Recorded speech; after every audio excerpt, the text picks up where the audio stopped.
On paper, The Office shouldn't have worked. A sitcom about paper salesmen? Shot like a boring documentary? No laugh track? That doesn't sound groundbreaking. It sounds dull. But here's the twist.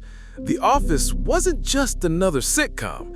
It was the show that flipped workplace comedy on its head, and in the process, redefined what television could be. Before the Scranton branch. Before The Office, workplace sitcoms followed a formula. Cheers, news radio, Friends, even though not always office shows, they lived on multi-camera setups, staged jokes, and predictable punchlines. Comedy was neat, polished, and wrapped in a bow. Workplaces weren't real. They were exaggerated playgrounds where characters existed mainly to deliver jokes. Then came The Office, and suddenly, the workplace wasn't a set. It felt like an office. Beige walls, fluorescent lighting, awkward silences. You weren't watching TV anymore.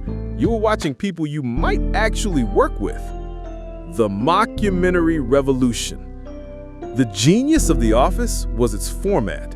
By shooting as a mockumentary, the show blurred the line between fiction and reality.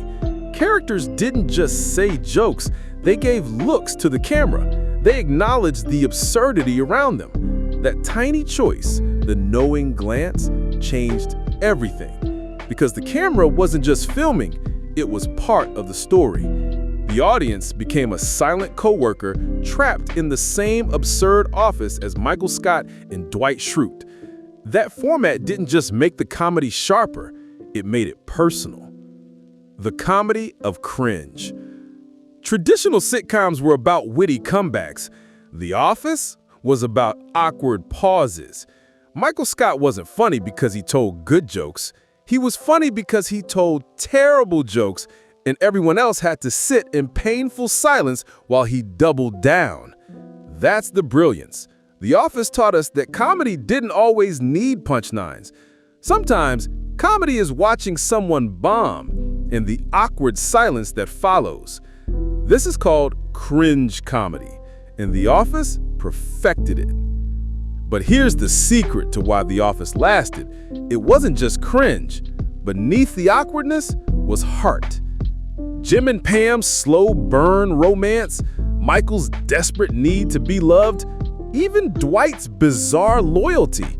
These weren't just caricatures, they were painfully human. And that combination, absurd comedy layered over real emotional stakes, was revolutionary. It made the show endlessly rewatchable because you weren't just laughing at the characters, you cared about them. The ripple effect. The impact of The Office didn't stop in Scranton. Its DNA is everywhere. Parks and Recreation, same mockumentary style. Modern Family, direct interviews to the camera. Abbott Elementary, direct descendant of the formula. Even shows that don't use the mockumentary style, like Brooklyn Nine-Nine, borrow The Office's tone. Awkward, heartfelt, and character-driven. The show proved that audiences didn't need laugh tracks or neat setups. They just needed authenticity. The Office changed comedy forever. So what did The Office actually do? It replaced punchlines with awkward silences. It replaced glossy sets with bland realism. It replaced caricatures with characters you actually cared about. And it made the audience part of the joke by breaking the invisible wall. What started as a risky remake of a British sitcom became a cultural reset button. The Office didn't just change workplace comedy, it changed how we see comedy itself. It reminded us that the funniest place in the world can also be the most boring place on earth, your job. And in the process, it gave us a show that wasn't just about selling paper.